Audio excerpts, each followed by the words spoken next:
Ганагийн сүгт давтай морил. Сонсогчдоос ирсэн хууч яриануудыг эмэгтгэн хариулж танд хүргэж байна. Танд яриулж контент болгох болсон явдал байгаа бол Instagram-ын Гана TV хаяг руу бичээрэй.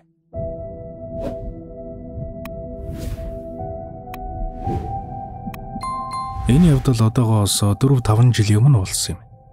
Яг эд карантины үеэр гэхүүдээ ямар ч л байсан эдэр юусыг илчгсэн хүйтэн үе. Манайх хашаанда 3 гэрээрээ байдаг байл. Хүмүүс ер нь л бидний амьдардаг байсан тэр хашааг жаахан эвгүй гэж ярьдаг байсан юм. Манай тэр хашаа урууга байрлалтай ихээ том. Хашааны урд 100 орчим метрийн цаана жалга байдаг. Найзууд манж танаад жоохон тухгүй гэдэг л байсан. Тэр үед миний нойр солигдчиход ерөөсөө шөнө унтаж чадгаа болчихсон байсан. Гэвч тэр нэг өдөр яагаад ч юм эрт нойр хүрээд гэрийнхнээсээ төрүүлээд унтчихлаа.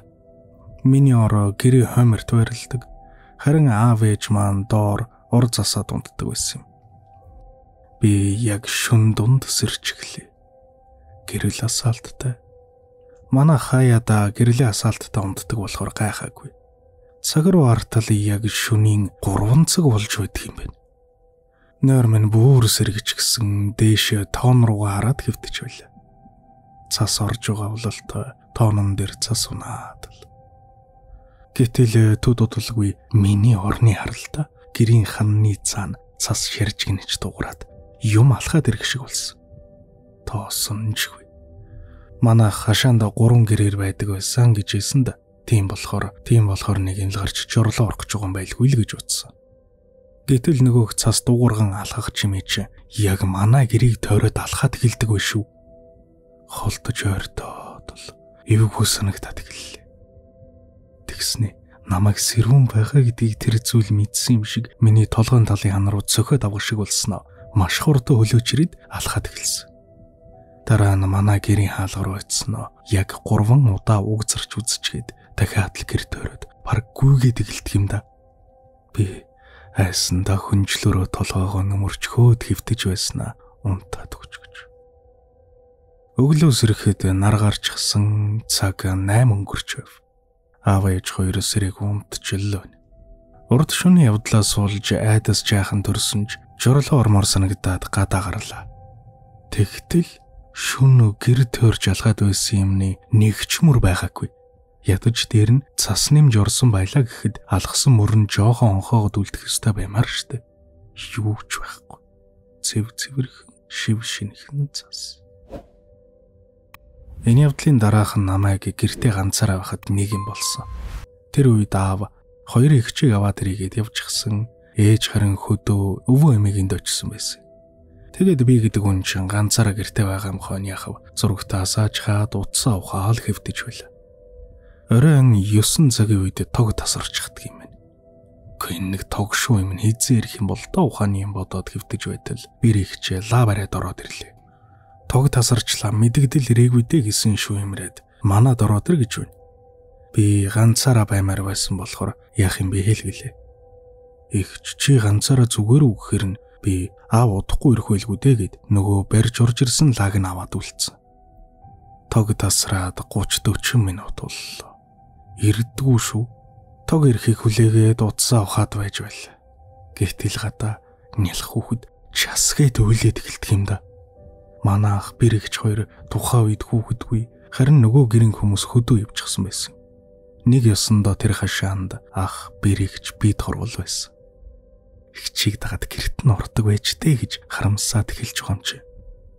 Нөгөө хүүхдийн ойлгохтоо баг-багаар наашаа ойртоод байгаа бололтой. Би айж ядж байхад удасны цэнийг 3% болчихсон байдаг.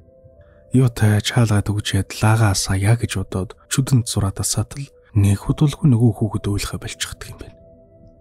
Гэвч намайг тайвширч жамжаагүй байтал удалгүй яг миний хартхан талд часгээд үйлхтэй зэрэгцээд хоомрын харалтаа хан руу нийгэм гэрлүү авраад эхлэв. Чи ороод ирээч гэж дотроо залбирал нүдээ дараад суугаад байлаа. Тэгж бод би гэж тэнийг юм яагаад ч юм тоон руу орчихсон. Пүүцгэд. Жижигхэн биетэй, арзар үстэй, нүүгэлцэн хар юм тоонон дээр сууж бахан тэр. Хүнжлөөрөө тулгоогоо хучаад нүдэнэ твтчихсэн. Нэг мэдхнээ хүүхэд уйлхаа болчихж. Тэгэхэрэн дахиад алгуурхан тоон руу харсан нөгөө юм алга болчихсон байсан. Удалгүй тог ирсэнж би гарч ахих руу орж чадаагүй. Зэрвэсхэн хараад өнгөрсөн тэр аймаар юм гэрийн үтэнд намайг хүлээгээ зогсож байгаа юм шиг санагтаад байсан. Маргааш нь ах бэрэгч хоёр нөгөө бүү ахыг залж авчруулъя, аав ээж хоёр дахиад яаж хэлэх үгээд ярилцаж байхыг би сонссон. Энэ явдлаас хойш удалгүй манад бөө ирсэн юм билээ. Тэр үед би хөдөө өвөө эмээгэндээ байсан болохоор чухам юу болсныг сайн мэдэхгүй. Ямар тач нөө гэсэн юм билээ. Тэгээд л тэр хашаанаас нүцгэсэн дээ.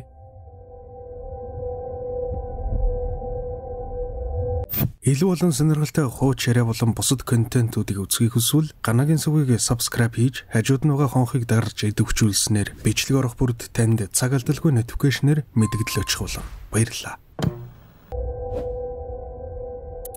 Энэ явдал намайг 14-15 тав байхад л болсон юм. Хоёр үеэл дүүтэйгээ эмээ өвөөгийн дэ хонохор очсон юм. Эмээ өвөөгийнх маань 120 мянгатын хуучны 4 давхар байрнуудын нэгт байдаг. Эмээ өвөө маань тэнд бараг 20 жил амьдарч байгаа бах.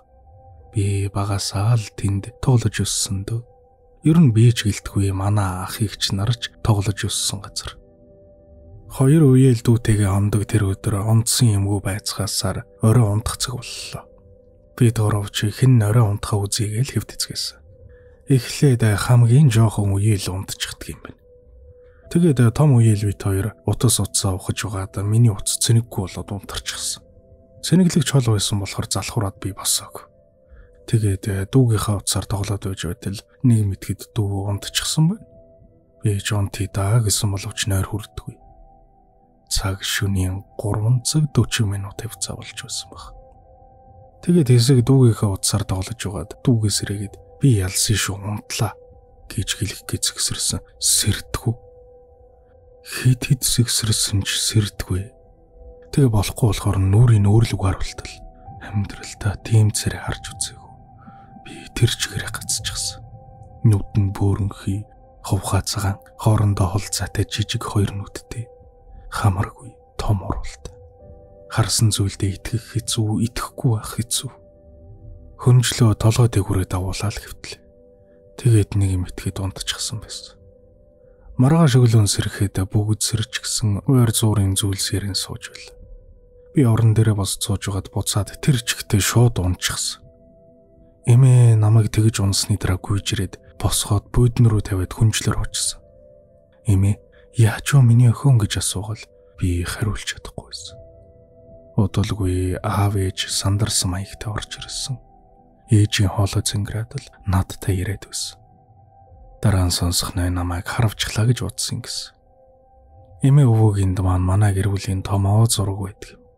Би хөвтөж байхдаа тэр зураг руу харахад бүгднгийнх нь нүд жижигхэн бөөрөн харагдаад байсан. Над түүнхээр таагүй байсан. Цаг орчмын дараах дөргөө ирээд надад тайвшруулах тариа хийгээд явсан. Эмээ намайг арцгүйжээр утаад л маргааш нь лам дээр очсон. Миний сүнс зайлсан байна гэд ном уншиж өгсөн. Тэр цагаас хойш дахиж би эмээ өвөөгийн доонохтой дандаа эрт унтдаг болсон. Нэмж хэлэхэд би ганцхан тэгж юм харсан хүн биш болж таарсан.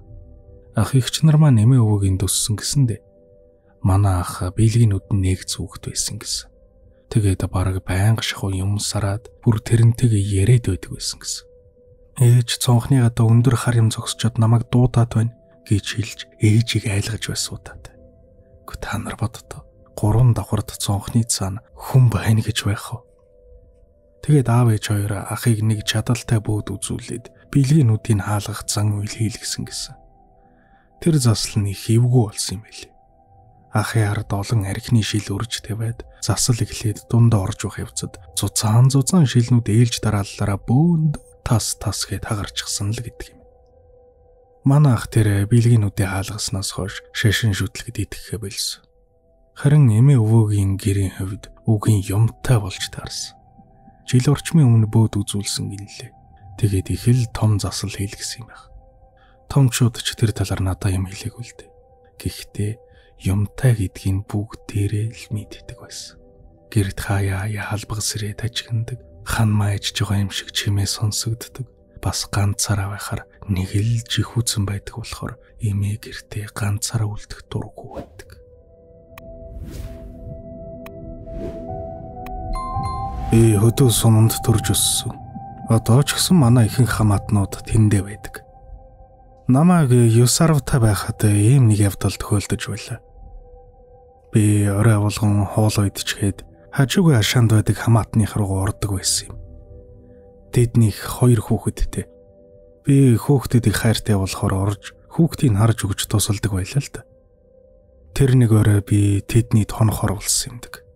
Их жижигхэн байшин болохоор галтгоонд нь үргэ ахтайгаа хүүтэн зүг унтахар боллоо. Шөнийн 2 юм уу 3 цагийн үед хаалга удаан төгшөх чимээгээр би сэрсэн. Эхэндээ ч зүүдэлж байна гэд тоогоогүй. Сүүлдээ бүр хаалганы цаанаас нэг хүн дуудаад байгаа юм шиг сонсогдохоор нь нойр харамлан нүдээ нэгэд хүргэ ахыгаа дуудад цэрэгээ шалгуулсан ч ах явж үзчихэд ирсэн ээ. Хинч байхгүй штэ ахын дүү зүүдэлсэн байлгүй дээ гэсэн. Тэгэхээр нэрэж тийм юм болоо даа гэж бодоод буцаж ундах гээд нүдээ ханаа твтлээ. Удалгүй хаалга дахиад л тогшиж эхэлсэн. Энэ удаа би өөрөө босч үзье гэж бодоод зөриг гаргаж очиод хаалганы дурангаар харсан. Нэрэл хүн байхгүй л.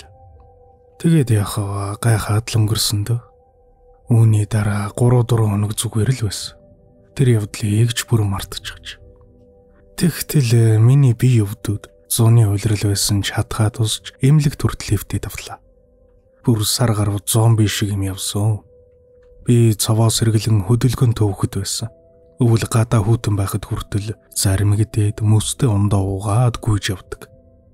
Тийм хөдөлгөөнтэй чирэг хүүхдээ халуун зуунаар тэгж өвдчихөр манай гэрийнхэн гайхаад л байсан. Ингээд нэг өдөр гэр бүлэрээ нэг бөөгийн дөцсөн юм. Тэгтэл яг бөөгийн гэрийн хаалгаар ороход доктор хачин болчиход бүр эвгүүрхэх шиг болсон. Гар наана битёр гэд нэг юм хилээд байгаа юм шиг санагдаж билээ.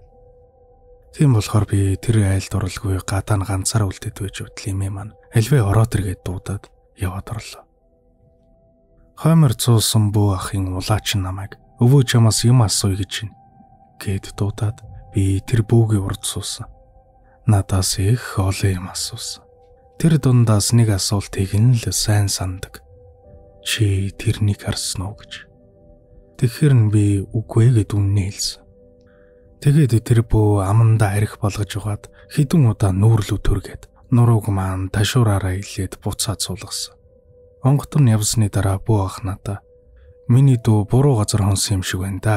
Чиний хонж байсан газар өмнө амьдарч байсан хүн согтуу явж угаад золгүй байдлаар өөд болсон юм байна. Тэгээд байшингаараа эргэлдээд байдаг юм байна. Хүнд халддаг болчихж гэсэн. Бөөгийн дөчөж засал хийлгэснээс хойш их л сайхан болоод нүүр өнгө зүс урж би ч сайхан болсон доо. Хэрвээ танд тохиолдсон яриулах явдал байдаг бол Instagram-ын Гана ТV хаяг руу бичээрэй.